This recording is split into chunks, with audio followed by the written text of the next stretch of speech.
Hi everyone, welcome to Rika's podcast. This is a podcast where I talk about whatever that pops into my head in English and Japanese bilingual mode. このポッドキャストでは私リカがバイリンガルモードで英語と日本語で日々の思いなどをひたすらまったりとお話ししています。Grab yourself a cup of coffee or tea or hot chocolate or whatever you want and just kick back and listen. お好きな温かいものでも飲みながらぜひ聞いてください。Alright then, let's dive in.Hello everyone. Welcome to Rika's podcast. 皆さん今日は Rika's podcast をお越しいただきありがとうございます。It's been a while. ちょっとお久しぶりだと思うんですけれども This is actually the New Year's Eve. 大晦日イブと言いますか12月30日土曜日の夜の10時40分を回ったところでございます。It's actually December 30th. We have only a day to go till the year 2024.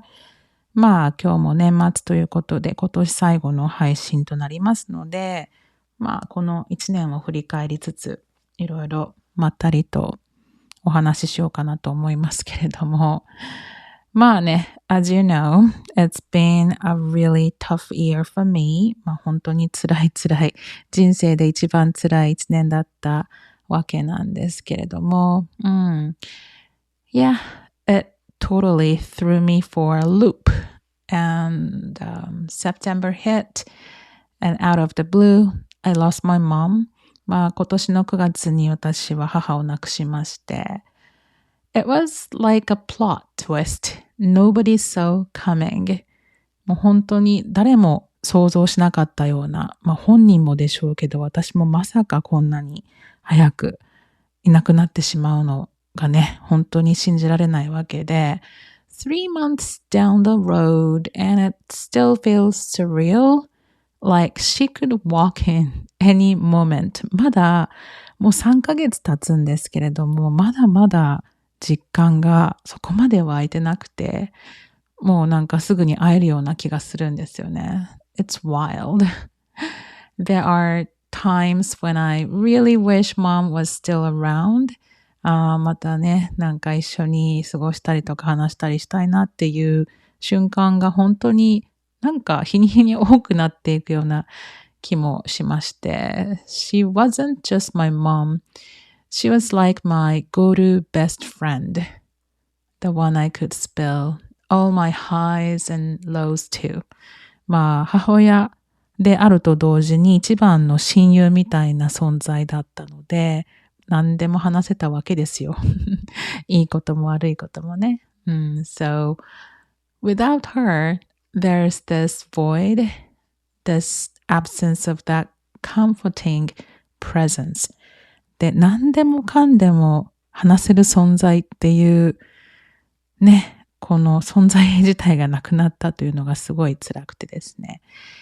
It's a tough miss. And when it comes to my interpretational wins, mom was my immediate go-to. Finishing a project meant sharing the news with her first.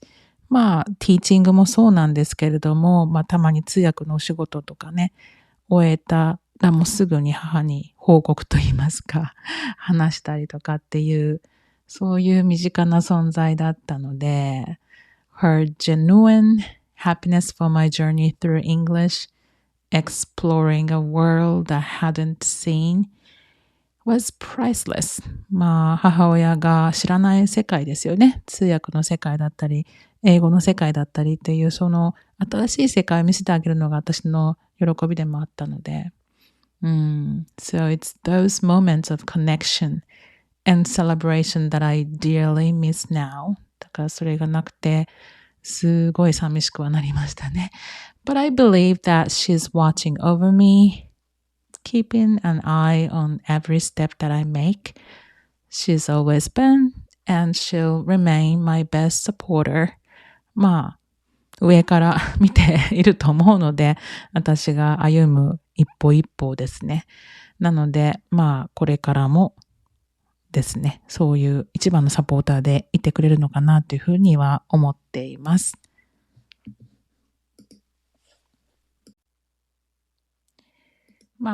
辛い一年ではあったんですけれども、I'd like to talk about something more positive today. So, chat about the highlights of this year, I would say.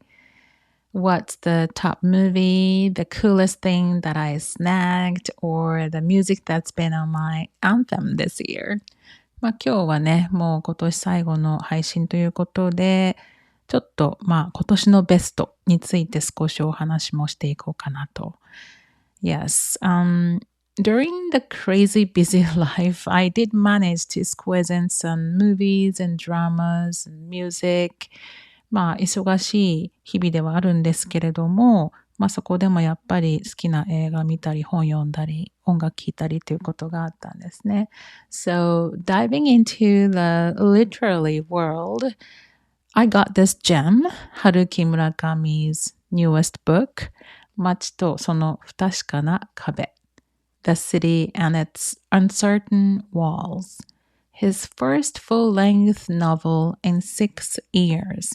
春キストまではいかないとはいえ、村上春樹さんの本はすべて読んでいますし、この6年ぶりの長編小説をすごく楽しみにしていたので、Yeah, so I'm totally into the story world that he creates.The mixture of reality and sci-fi この不思議な現実と何と言いますか FM の世界のね境界線にあるようなお話でですね今回もそのようなお話まさに村上春樹ワールドだったんですけれども Honestly, I don't claim to get it 100%It happens every time I read his books. もちろん今回も読み終えた後に 100% 理解できたかというと全然そうではなくてですね。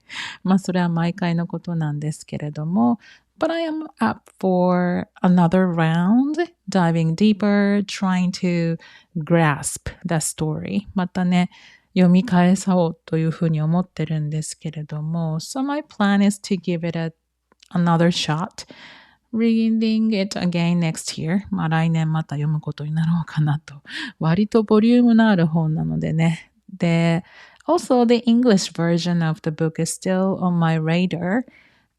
多分、英語版のまだ発売日とかが決まってないと思うんですね。As far as I know, the release of the English version of the book hasn't been announced yet.So I really love comparing the translations. So it's like a language journey. なので、村上春樹さんの本っていうのは全部ね、今までも英語版が出たりとか、英語版って言ってもアメリカ版とイギリス版が出たりとかしてね、同じ英語とはいえ違う訳し方があったりとかね、その役者によってですね、っていうのがあるので、本の役者の方によって。So it's always very, very interesting. So I'm still eagerly waiting for the English version to come out.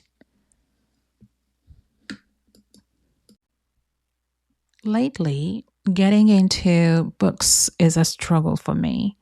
最近なんか本に集中できないという問題が発生してまして、my concentration seems to be on the weaker side.And it's not just me. People around me echo the same sentiment. で、私だけじゃなくて周りの人にもそういうことがあるようなことを聞くんですけれども、どうも入り込めないんですよね。Despite having bits of time here and there in the busy schedule, diving into books is a challenge.忙しいスケジュールの中でぶつ切りの時間で読むっていうことなんですけれども、それにしてもあんまりちゃんと読み込めてないという気がするので、I really need to up my concentration game. Boosting focus can be a challenge. どうにかしてこの集中力を上げたいと思っていて、Perhaps one of the tricks is setting dedicated time slots for reading and eliminating distractions. 多分、一日のスケジュールを通して、この時間は読書の時間というふうに、ちゃんとそれを決めて、できる限りその邪魔を省く。turn off the phone or, just like, be in the room with completely silence っていう感じで、その時間を設定するっていうことが大事かなと思うので、maybe that's what I need to do this coming year. So that was all about reading. Now, let's talk about the music that's been on repeat for me. で、今年一番聴いた音楽っていうのが、この東京 Tea Room というバンドがあるんですよ。東京 Tea Room.First listen and I was hooked. もう一聞き惚れ。初めてこの音楽に出会ってからもうほんとずっと聴いてて。It's been my daily vibe every single day. 毎日聴いてますね。特に運転中とか。It's all about mesmerizing female vocalist. すごくこう聴いてて気持ちのいいボーカルの女性ボーカルの声だったりとか、もう本当にその曲が醸し出す独特の雰囲気がすごく好きで、あんまりメジャーなバンドではないと思うんですよね、東京 Tea Room。Feel Your Heart とか、If You Love Her とか、Needing というと、その、these three songs, those are my absolute favorites.YouTube とかでも聴けるので、もしよかったら聴いていただきたいんですけれども、東京 Tea Room ですね。Another band I listened to a lot this year is Men I Trust. で、これは去年もそうなんですけど、Men I Trust というバンドもすっごく好きで、So, Tokyo Tea Room and Men I Trust have been dominating the playlist. だから Men I Trust と Tokyo Tea Room ばっかりが私のプレイリストにずっと載ってるという状況なんですけれども。where do you usually listen to music? Or which music platform do you use? 皆さんどこで音楽聴いてますか？Apple Music とか Spotify がね、すごく有名だと思うんですけれども。I know that Apple Music and Spotify are pretty popular, but my go-to is YouTube Premium Music. 私は YouTube で聞くんですね。YouTube Premium Music. The Music Premium works great, especially since I use YouTube videos for my classes. で、プレミアムメンバーになってるんですけれども、もう結構 YouTube はね、仕事で使うので。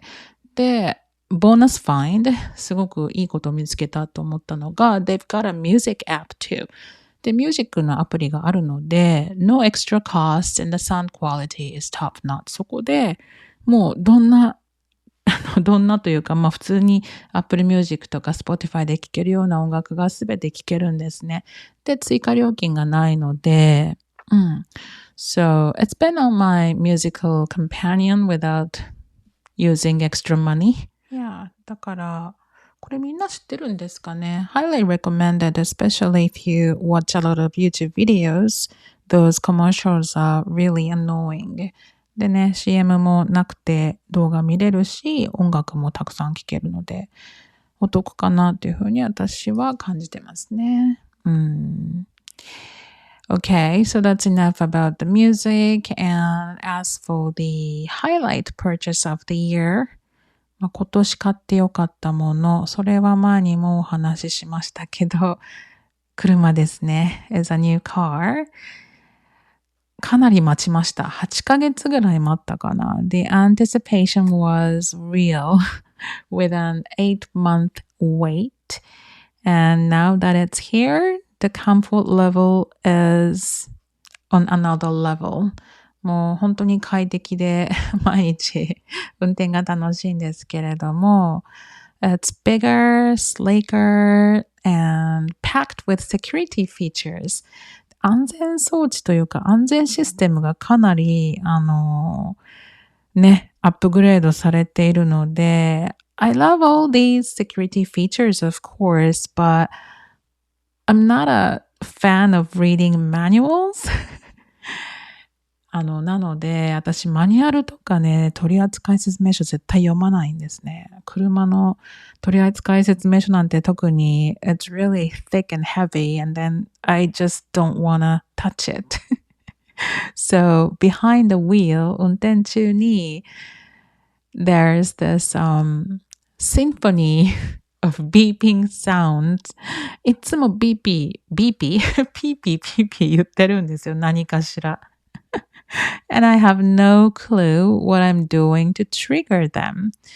で、何かね、接触しそうになった時の、P サウンドはわかるんですけれども、他にもなんかいろんな、なんですかね、あれ、いろんな音が聞こえてくるんですよ。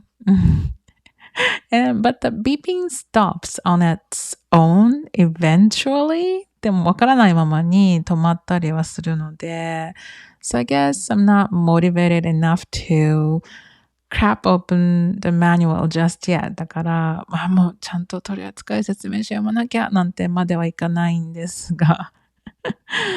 But anyway, the joy of the sweet ride keeps the happiness flowing anyway. とりあえずは、そういう中でも今運転がすごい楽しいかなと思ってね。結構もういろんなとこ行ってます。So, last night with my students, we dove into what we are proud of this year. 昨晩ですね、チーム理科、生徒さんたちと一緒に自分を褒めちぎる会みたいなのを、生徒さん発案で主催いただいて、私も参加したんですけれども、何が誇らしいかってことですよね、自分の。今年ですね。Such a nice topic because we often celebrate others, but do we pat ourselves on the back? 他の人たちは褒めることがあっても自分を褒めることってなかなかなかったりするんですが、but it's crucial. So let me talk about what I am proud of this year. 今年何が私は誇らしいかというと、大変な一年だったっていうのはあるんですけれども、I worked really hard.kicked off 2 new classes, which means more students. そんな中で、春から2つの新しいクラスができたりとかっていうことで、Team Rika、これは生徒さん、すべての生徒さんを指すんですけれども、Team Rika crafted by all my students.growing into a bigger circle そのメンバーがどんどん増えていくことによっていろいろなつながりが新たにできているわけですよね。So connecting people through English, that's a source of pride for me. 本当にこれは私が成し遂げたわけではなくて自然と皆様が集まっていただいてそこから素敵なつながりがこういうふうにね、広がっていくっていうことで、これはすごく私は嬉しかったなと。Looking ahead to next year, my focus shifts to the communication side of language learning. で、来年は、フォーカスをちょっとコミュニケーションの方に当てていきたいかなと思っていて、Yes, I am an English teacher, but I also aim to step up.as a better communicator. 英語だけを教えるんではなくて、英語を通してより良いコミュニケーターになるというところにフォーカスを置いていくのは面白いんじゃないかなと最近思っていて、sharing the knowledge to become a good listener and speaker is on my agenda.私自身もより良いコミュニケーターになりたいなって日々思っていますし、そういうものをもっとね、シェアできたらいいかなと。And of course, spicing up lessons with loads of engaging activities. もうね、teaching English for such a long time has been quite a journey, yet I'm not confident. I'm not 100% confident in my lessons.もう相当長い間英語を教えてきてるとはいえ、やはりね、一つ一つのレッスンは全然違うし、100% 成功したっていうことは今までないんですね、やっぱり。このレッスンはうまくいったけど、同じ内容を違うクラスでしたところで同じようにいかないんですよね、やっぱり。そういうこともあって、もっともっと 100% をずっと目指したいなとは思ってるけど、おそらく 100% のレッスンはこれからもない気がします。でも、限りなくそこに近づけるために、アクティビティをね、模索したりとか、Yeah, I have been trying to find fun activities で最近はなんかね、YouTube とかで、アメリカの、ゲームス、あらパーティー、酔っ払いのゲームとか、そういうのとかを検索したりとかしてね、クレイジーゲームスをちょっと生徒さんで試したりとかしたんですけど、だから100% のレッスンはできていないと自分で感じるっていうことは、I think it's a good stuff.It pushes me to level up でしょ。strive to be a better teacher. で、100% 満足してないっていうことは、もっと伸びしろがあるって自分で信じているので。So, next year, I would like to bring in more creative and fun lessons, all geared towards helping my students become better communicators in English. 英語話者だけとしてではなく、より良いコミュニケーターとして、生徒さんと共に成長できるといいなというふうに思っています。この1年ですね、本当大変だった中で、自分の好きなことに没頭できるという時間が持てることがいかに貴重かということをすごく感じました。I realized how lucky it is to have actually the decent amount of time to do the things that you enjoy. For in my case and for your case, it might be studying English. We all ride the roller coaster of ups and downs. 人生、本当にいろんなことがあるので、落ち着いてそういうふうな時間を持つということはね、すごい大変なことだと思うんです。including my students. They dedicate their time to my lessons and I do appreciate that. で、その中で、1週間に1時間とか、1時間半とかの時間を割いてレッスンにご参加いただいています。I get it. Studying English isn't always a walk in the park. なかなかね、難しい時期なんかもあったりすると思うんですけれども、My goal is to make the time they spend in my class enjoyable. A little escape from the everyday problems they might be dealing with at home. いろいろ仕事とか家族とか、いろんなことがね、悩みである中で、その英語を勉強するレッスンの時間は、そういうことが少しでもね、忘れられるような楽しいレッスンを提供できたらいいなというふうに日々思っています。Yeah, I want people to be happy, leaving their worries at the door in my class. So that's my motto. こんな感じで今日は1年を振り返ってきてみました。Wrapping up, reflecting on the highs and lows, favorite moments of the year. もうね、ほんと今日が30日でもうすぐ31日になろうとしておりますけれども、The year 2024 is right there, just around the corner. And honestly, I'm not in a full celebration mood, considering the tough past few months. まだまだそういうお祝いムードの自分ではないんですけれども、But I'm hoping to make the new year a good one without the pressure of forcing a fresh start. 新しい年だからっていうようなね、そういう新しいスタートというよりかは粛々と淡々と自分のできることにフォーカスを置いて進んでいけたらなと思います。